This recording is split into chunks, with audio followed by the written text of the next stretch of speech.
Olá pessoal, sejam muito bem-vindos ao meu canal. Se você ainda não me conhece, o meu nome é Priscila Corsino.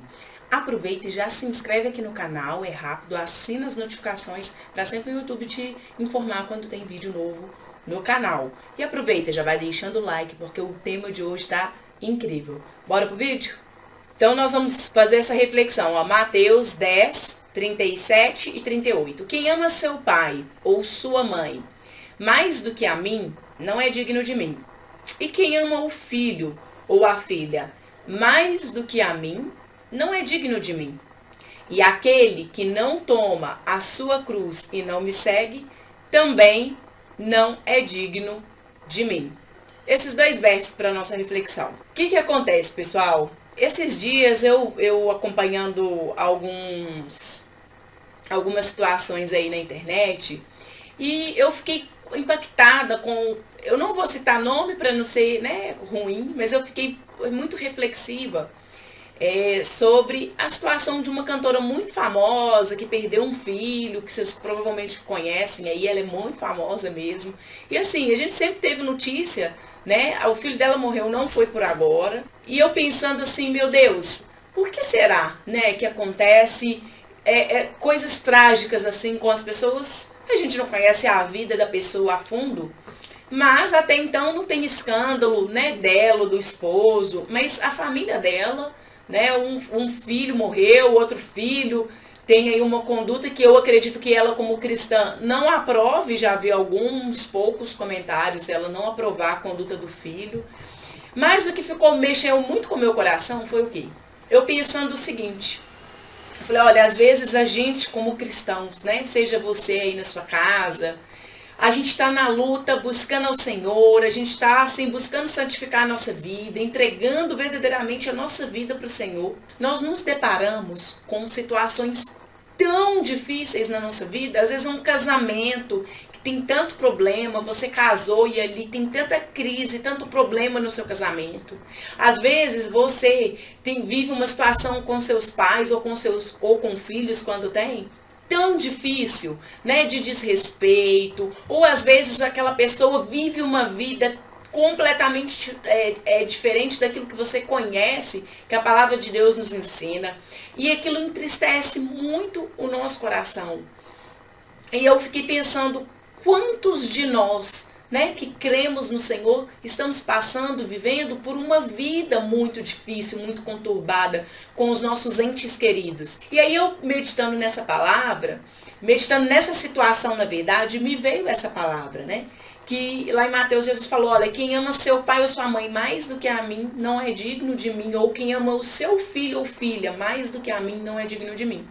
E aí eu fiquei pensando, meu Deus, o que o Senhor quer dizer com isso? E aí entra então a nossa reflexão de hoje. Muitas vezes, não é que não é pra gente honrar o nosso pai e mãe, porque o Senhor, ele não é um Deus de confusão. Ele fala, né, que nós devemos, por exemplo, honrar o nosso pai e a nossa mãe. Aqui ele não está contradizendo isso. O que ele está dizendo, ele está falando o seguinte, olha, honra o seu pai e sua mãe, honra, né, os seus filhos, da forma que eles são. E entendendo que a escolha de vida deles, elas podem sim te afetar, mas elas não podem te impedir de continuar na sua caminhada, na sua jornada com o Senhor. Porque o que acontece? Se você é pai ou mãe e você tem um filho que está nas drogas, no crime, na prostituição, né, na homossexualidade, qualquer situação que você sabe que vai contrariar a palavra de Deus, qual que é a tendência da gente se esfriar na fé? Eu entendo que quando Jesus fala em Mateus, fala assim, olha, não ame seu pai e sua mãe mais do que a mim. Não ame seu filho ou sua filha mais do que a mim, porque a sua atenção, ela vai estar mais neles.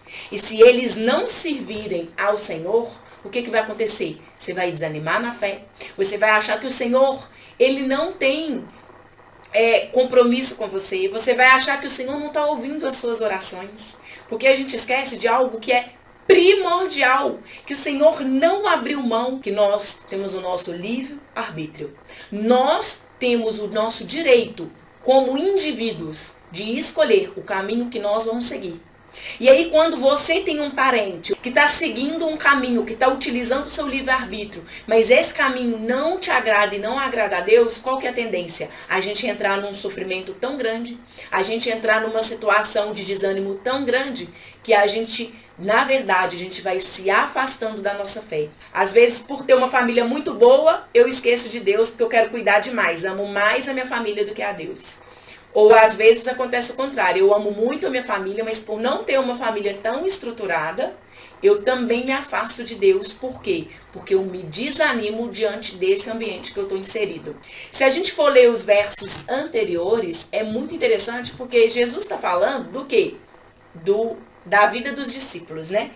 Nesses versos ele está falando o seguinte, ó, a missão dos 12 discípulos.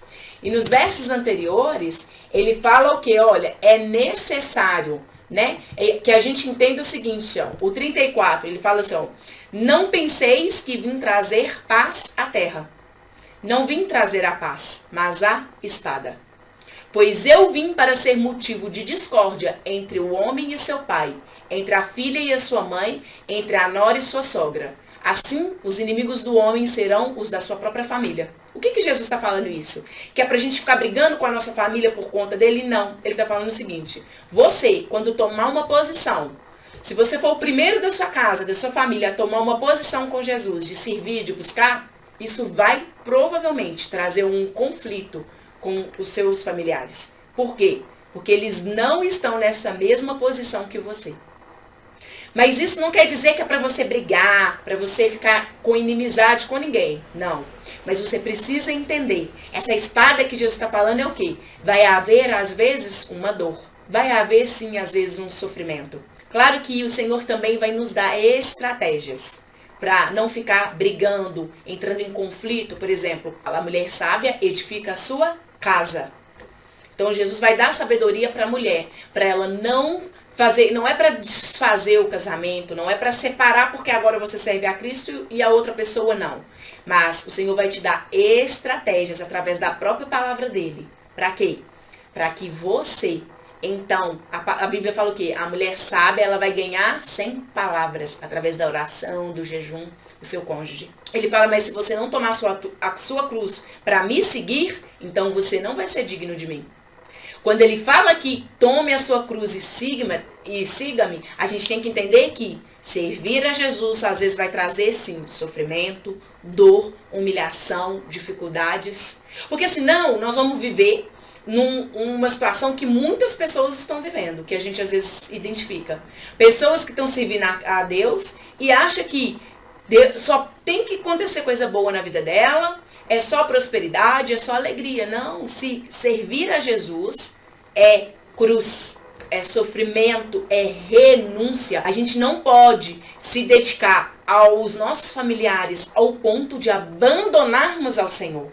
Nós temos que ter este cuidado de entender que nós vamos precisar buscar o Senhor em espírito e em verdade, servir a Deus com toda a nossa força, com todo o nosso entendimento, com todo o nosso coração, entendendo que se eu fui o primeiro da minha casa a despertar para o Senhor, através de jejum e oração, que eu vou ter a possibilidade de ganhar essas pessoas. Mas e vamos supor se eles não escolherem o Senhor?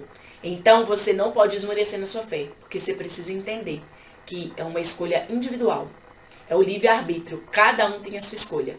O que eu entendo que nós podemos fazer é orar e jejuar para quebrar toda a cadeia mental, toda a cadeia espiritual, que impede essa pessoa de ver a Cristo, de conhecer a Cristo. Mas a escolha final é de cada ser humano, é de cada indivíduo. Então, se você está iniciando a sua caminhada ou se você já tem uma caminhada de mais tempo com o Senhor, foque no reino de Deus. Olhe para o alto, olhe para o autor e consumador da nossa fé. Não esmoreça por causa da situação que você está vivendo em família. Não esmoreça sua fé por causa da situação que você está vivendo no seu casamento. Tenha o alvo, que o nosso alvo é Cristo. E lembre-se, você não está sozinho. O Senhor nunca vai desistir de você. E também nunca vai desistir de nenhum dos seus familiares. Tá bom? Então, pessoal, se você gostou desse vídeo, já vou pedir, já vai, se inscreve aqui, vai rápido e deixa o like. Deixe seu comentário, eu quero saber o que você pensa sobre esse vídeo, qual o seu entendimento dessa passagem, né? O Senhor, Ele vai renovando, cada vez que você lê uma passagem, Ele renova, o Espírito Santo fala conosco, né? A palavra rema vem, você concorda, você discorda, o que você, da minha posição, me conta, eu quero saber a sua opinião, tá bom? Vamos continuar aqui refletindo à luz da palavra de Deus, trazendo uma palavra de fé e de esperança para a sua vida. Não desista daquelas pessoas que você ama, mas acima de tudo, ser fiel até ao fim ao Senhor, tá bom? Um abraço, fique com Deus e até a próxima!